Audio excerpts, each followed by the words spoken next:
I'm back in Sanur, and today I'm really curious about how busy the town is at the moment.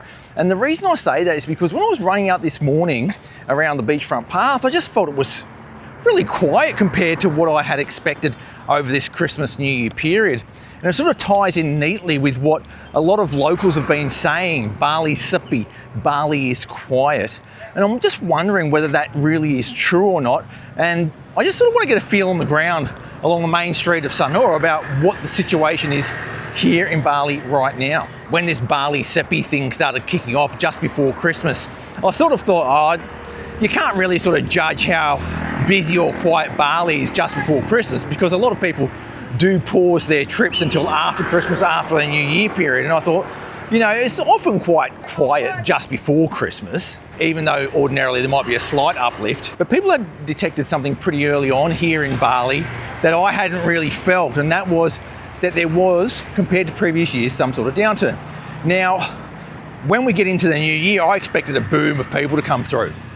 And when I was in Kuta, Legian and Seminyak over the past week, it felt like there was a bit of a buzz happening in some of those places, especially Legian.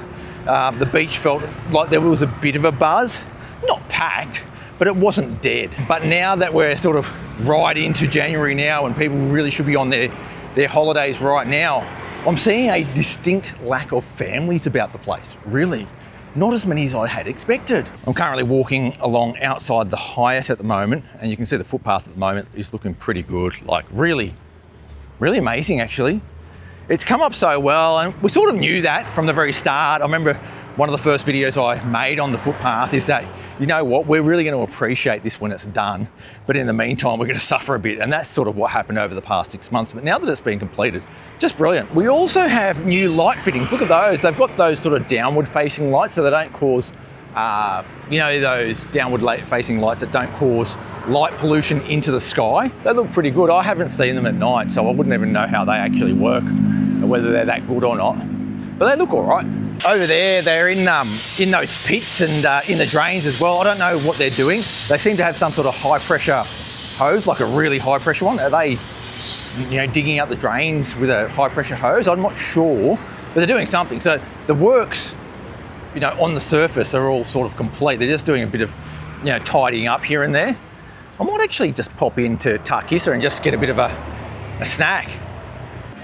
This is the place. Look at it. Beautiful. This is a place I like to come just for a little snack. If I don't want to have a big meal, I know I can get tacos by the piece. This guy's excited. By the piece. Amazing. Very good. My name's Adam. What's your name? My name is Benny. Benny. Yes. Benny from, that doesn't sound like a... Benny from the Bronx. Benny from the Bronx. That's not a very Indonesian name. My next name is, real name is Ketut. Ketut. Oh, Yes. Balinese. You're right. Where from in Bali? Not far. In Denpasar? Yes, the one Sanur. It's about 12 minutes. Oh, yeah. By helicopter. You live in Karangasem then? Which one again? Adam. Adam, yeah, Yeah. okay. Adam. Kalau bahasa Indonesia, Adam. Adam. Terima kasih banyak, Adam. Sama-sama. Silakan. Terima kasih. Okay. Come and see Benny. He's a good guy. He's going to sort you out with the best tacos in Sanur. The really good thing about this place is that you can come for a snack. You don't have to have a full meal. So I often find that in Bali, I don't need 3 full meals a day. I don't really need that much food, even though there's lots of good food here. And sometimes I find it difficult if you want to go out and get something to eat that's quite small. Sometimes it's difficult. So you might just go and get a nick out and have a nasi goreng or something quite small that doesn't really, you know, sort of count as a big meal. But the thing is here, because they do individual tacos by the piece for 31,100, you can just go and get a taco as you're wandering past, and it just fills you up until the afternoon. I sort of really like that. You could even get an horchata, which is that rice milk, it's like a milkshake thing, but it's from rice milk, and it's got like cardamom and vanilla in it. They're beautiful, they are. It's just a really nice spot, you know. Just unpretentious, it's not a restaurant, it's just Mexican food, done simply, done well. One of my favourite places in Sanur. Okay, got my little taco there, look at that one. Looks okay. So they've got a bit of salsa on there, I guess there's a bit of coriander, a bit of salad. Then underneath there, because this is a chorizo one, chorizo is normally just a sausage, but in Mexico this is my understanding anyway, because I'm not a Mexican food expert, but in Mexico, when I've been there, if you ask for a chorizo taco, it's like the insides of a chorizo sausage, so it's the mince. A little bit spicy, but not like fiery spicy. It's more like paprika rather than like chili spicy. So let's check it out. Hat off. Oh yeah, unreal. That salsa's got a kick too. How you think? That is good, but good. Thanks, Adam. For me, just the perfect snack at this time of day. About midday at the moment, and you can see the skies are still overcast, but it hasn't really rained too much. Like, it's a bit wet in parts along the road, but there hasn't been a lot of rain over the past 24 hours, thankfully. A bit of a drier spell in this wet season, which has been a little bit wet, to be honest. I'm seeing a few more people walking around now that I'm sort of more central in Sanur at the moment, but it's still not, it's not that busy, honestly. Like, it's not a hot day, so that's sort of no excuse for people to sort of stay indoors. It's not a rainy day, so they're not sort of staying indoors because of the rain. What are they staying indoors for? Well, they're probably not even here, is probably the answer. I just get the impression that it's just not that busy at the moment here in Sanur, and I think when I look at the numbers of people I saw on the road over in Seminyak as well, when I did a walk through there, that was pretty subdued as well. The thing about Sanur is that it's one of those places that gets a little bit busier at night, usually. That's what I find, is that, you know, any time of year when you come out at night, because the live music's going, there's people out having a few drinks or a meal, watching live music, it feels a little bit more busy. But at the moment, I would still expect it to be busier than it is right now, and it's just not that busy. That's Tabuh across there. I've had a coffee and a sandwich there before. If you haven't seen my review of that, I love this place. I wonder if it's going. Oh, it's closed. Oh, that's ominous, isn't it? Look at that. That is ominous. I wonder if that's closed forever. Oh, that is interesting. Just looked on Google Maps, and apparently it closes on Mondays, which is a bit weird. If you're in a tourist destination, you need to be open 7 days a week, so I find that a little bit odd. But they've chosen to close on Mondays. Maybe they just don't have enough customers usually. But whatever the case, I was just going to stop there for a coffee. I think it's a good place for a coffee, great place for a sandwich. So if you're just passing by, go and get a coffee and sandwich there. They deserve your business, it's just so good. So that's midday in the middle of Sanur on the main road. 12:30, it is quiet. It is definitely quiet. I'm going to head down to the beach, see if it's any different down there. Sometimes you get different sort of crowd down to the beach. Oh, we're coming into the Pantai Karang car park, which is where the ngaben or cremations are normally held. I'm not sure what's going on there. It looks like it's finished because that there is like the thing that carries the body, that one over there. And I can see the coffin and that sort of stuff. And then it seems it's all finished now, and the ashes have been scraped up already. Yeah. Looks finished, and there's just a bit of a ceremony sort of happening over here at the end of the actual cremation. So normally the cremation happens over there with those gas tanks, and they've got some blow torches and so forth, and then the rubbish from the ceremony goes onto that pile over the back there.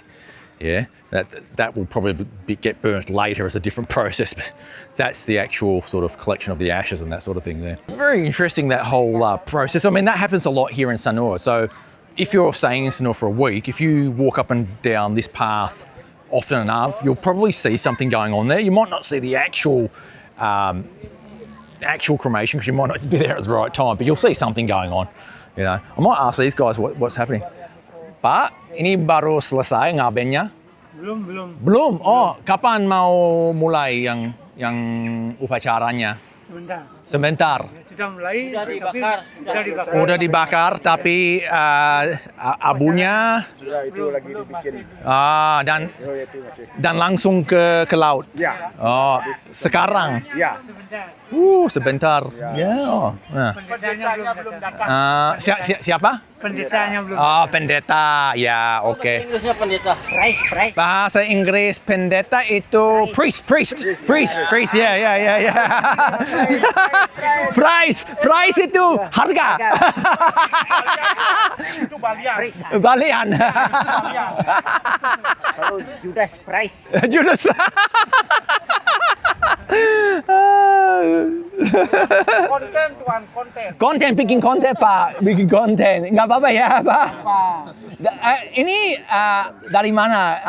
Abian Timbul. Banjar Abian Intaran. Oh, tapi Intaran ada berapa? 12 banjar adat, 20 banjar adat. 20 banyak sekali ya. Itu salah satu paling besar di Bali mungkin ya. Desa adatnya. Desa adat yang paling besar Denpasar. Denpasar. Oh. Udah makan? Ya, udah makan ya. Ini makanan lokal. Ya. Ya, makasih ya.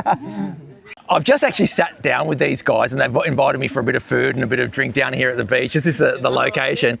And this guy was just explaining to me about how cockfighting is illegal in Indonesia or in Bali, but there is a specific time which you are allowed to do it, and it's to do with ceremonies. Jadi Bapak bilang tadi itu tajian itu boleh kalau ada acara spesifik, upacara adat. Ya. Dan kenapa bisa kalau ada upacara adat? Kenapa itu penting sekali untuk orang Bali? Ya, karena kalau dalam upacara adat namanya kalau ada upacara besar, Ya. pasti ada saja permasalahan. Yes. Untuk menghindari permasalahan itu, Ya. supaya tidak manusianya yang bertengkar, Ya. dikorbankanlah binatang melalui namanya Tabuh Rah.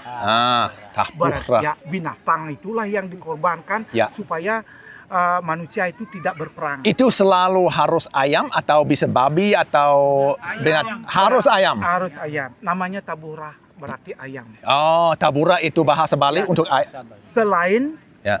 perkara itu berisikan babi. Ya. Ya, selain itu yang dipakai diadu ini supaya pengganti manusia berperang Ya, itu kan ya. ayam. Ya. Ayam yang dipakai.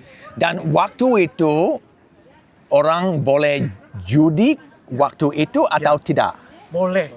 Dalam situasi itu saja. Ya, Oh. karena dia Tabuh Rah, Ya. boleh dia istilahnya gimana namanya kalau orang perang pasti ada yang istilahnya mana yang dianggap lebih kuat supaya dia ada timbal balik kan melalui adalah uang. Melalui uang supaya ada timbal baliknya. Makanya ada yang suka kan ada bodi ayamnya besar, ada yang bodinya sukanya ini, sehingga inilah berperang. Dalam bahasa Bali itu bukan judi ya. Bukan judi. Itu lain. Tabuh Rah. Tabuh Rah. Ya, bukan dikatakan judi. Ya. Khusus untuk perkara itu namanya adalah tetajan Tabuh Rah. Okay, so I understand now. So what we're talking about here is this is not gambling. This is about a religious sacrifice where you replace human fighting with the fighting of the two animals, the two chickens, and then you're allowed to put money behind that to, you know, obviously sway the decision or the way that the fight goes. Menarik sekali Pak, menarik sekali. Terima kasih Pak. Terima kasih. Itu kalau menurut saya Pak, budaya Bali itu sangat kompleks, ritual kompleks, dan untuk saya aku harus belajar banyak tentang budaya Bali. Dan kalau Bapak jelasin seperti itu menarik sekali buat saya. Terima kasih Pak. Lain daerah, lain punya. Oh, so it's different in different areas as well. So we're talking about Desa Adat Intaran. This is the area around Sanur, the main area around Sanur. Itu pun masing-masing desa adat memiliki desa kebudayaan tersendiri. Ya. Dan itu dari awig-awig. Ya, betul. Dari awig-awig dan pererem. Pererem. Ya, karena awig-awig itu namanya undang-undang, pererem itu adalah perdanya. Peraturannya. Ini ada penterjemahan dari undang-undang itu. Ya. Oh, wow. So interesting. Balinese is like, the culture here is so complicated that every time I sit down with a Balinese person and ask them something specific, you learn a little bit more. Love it. Daripada dia. Okay, this guy's trying my dance. Ganteng. Kalau orang Bali bagus menceduk. Bagus menceduk. So I've just been chatting with those guys for about half an hour about a whole range of different topics that I'm personally interested in. I couldn't film it all, and it might be a little bit stiff and a bit bland anyway, because I was talking about the cultural laws within villages and banjars and all that sort of stuff, and understanding how money's distributed and all that sort of stuff. So I've got a better understanding of that now myself. But now they're going through the prayer session, which happens prior to the ashes being scattered into the ocean.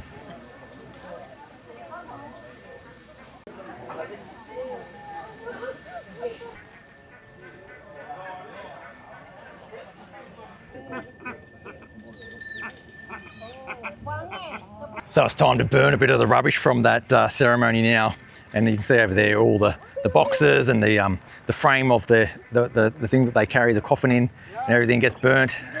Finished. Yeah. Back to the earth. That's it. Back to the earth. It's a great philosophy, isn't it? I really love these Ngambed ceremonies. I feel that they're very I don't know. They feel very personal, don't they?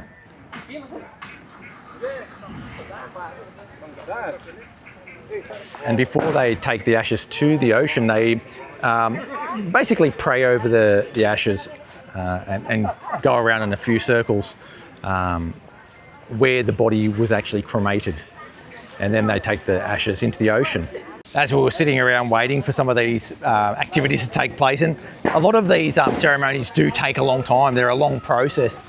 The guy was saying to me, you know, we're never in a rush when we're at these ceremonies, because this is an opportunity for our community to come together, have a bit of a chat, and really strengthen the bonds between us all. So all the guys are just sitting around having a bite to eat, a bit of a drink of water, just waiting for the activities to sort of proceed. It's a special thing that I think doesn't really happen in too many places in the world these days. So they've hired a boat, and they're now going into the boat, and what they'll do, they'll go out into the ocean and spread the ashes out in the sea. It's quite beautiful, isn't it?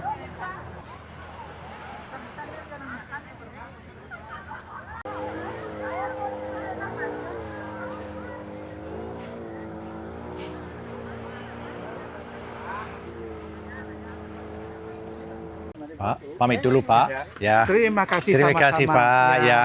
Oh, senang Ketemu sekali. mungkin ya. Ya. Lalu jogging ke sawah ketemu saya. Ya, oke Pak. Okay. Ya, Ya. kalau ketemu di sana aku say hello. Ini juga kalau ketemu di kantor juga ada. Saya sekantor dengan ini. Ya. Oke. Terima kasih Pak. Belum berangkat ya. Ya, oke. Ya. So that's a cremation down here at the beach. They're happening all the time. The process is quite long, and if you want to observe it, you're going to have to be quite patient. It's not just a place where you go and snap a few photos and you're on your way. You need to sort of sit around and observe what's happening. If you can't speak to someone because maybe there's a language barrier, it's okay. You can get a feel for what's going on by the sort of ceremony that's happening around you.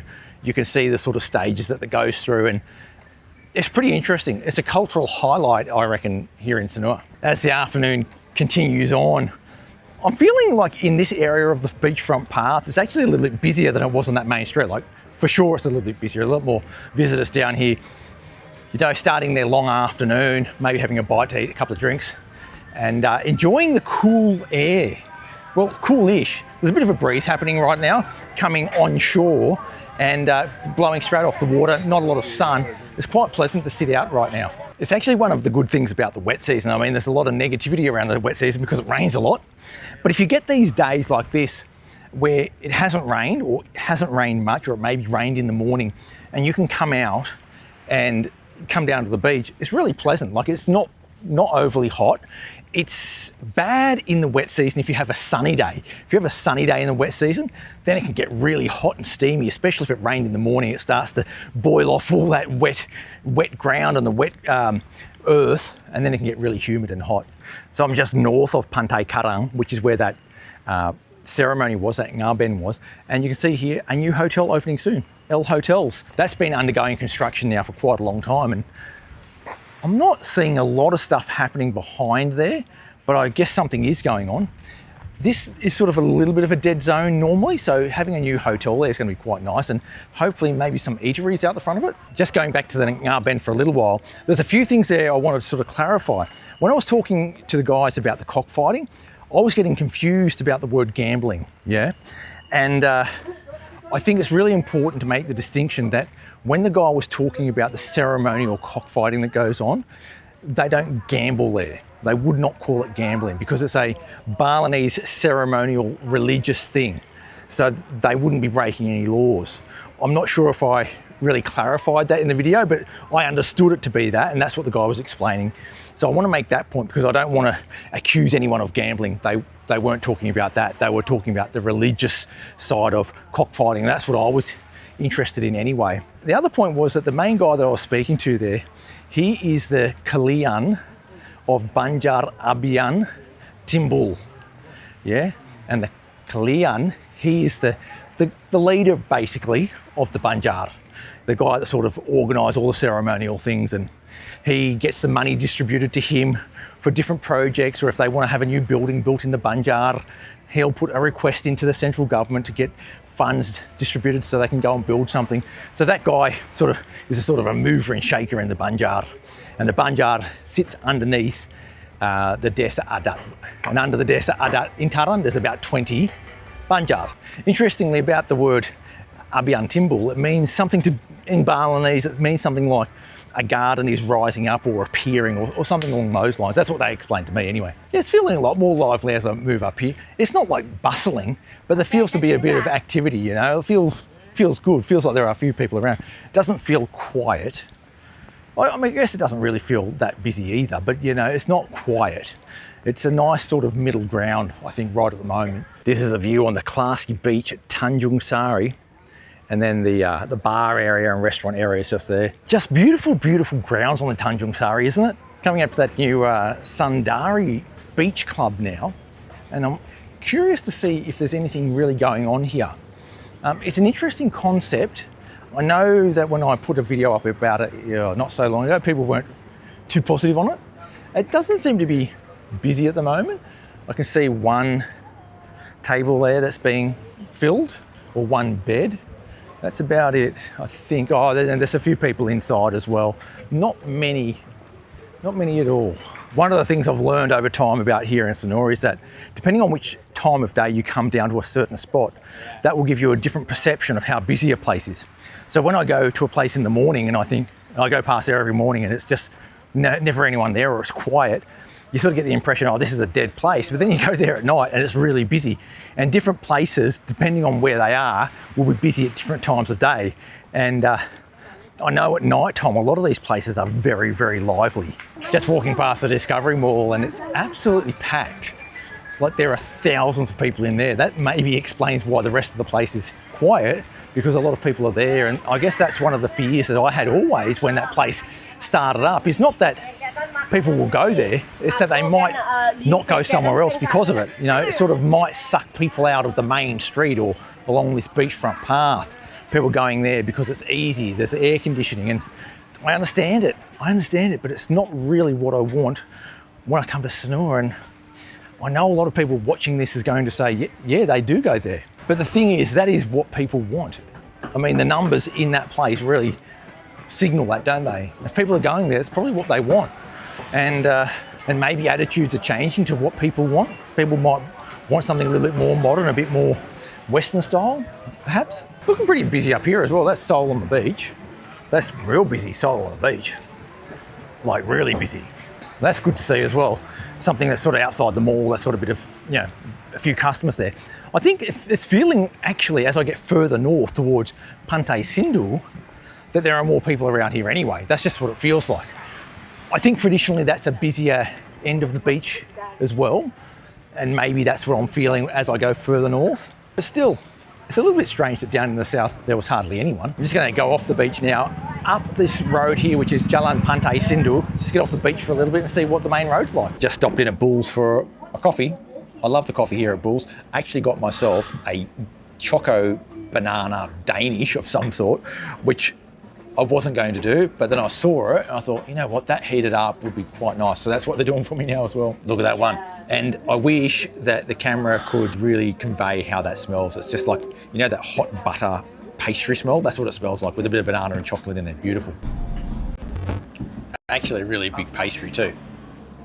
Okay, we continue on, coming up to the end of Jalan Pantai Sindhu, up to the corner here, the intersection here where we get to the main road again. It's actually called Jalan Danau Toba at this section. And we'll head down here and have a look around. There's a few people around here actually, and the path is looking pretty good. It doesn't seem to be too damaged. There's a few tiles missing there, but it looks in pretty good condition. Easily get a pram down here or a wheelchair or whatever mobility device you might have that has got wheels on it. One of the things that's happened with this new paving that's gone on the side of the road is that they've also paved the road with new tarmac as well and raised the level a little bit. And they've also gotten rid of any street side parking or more or less. And what's happening is that people are going a lot faster along this road now. So you've got to be a little bit more careful when you cross the road than perhaps what you used to be. A little bit of a tip there, I guess, because in the past they used to go quite slow, but some cars now are going really fast, and some motorbikes too. So I just bumped into this guy here, Willie. Where are you from, Willie? Barossa Valley.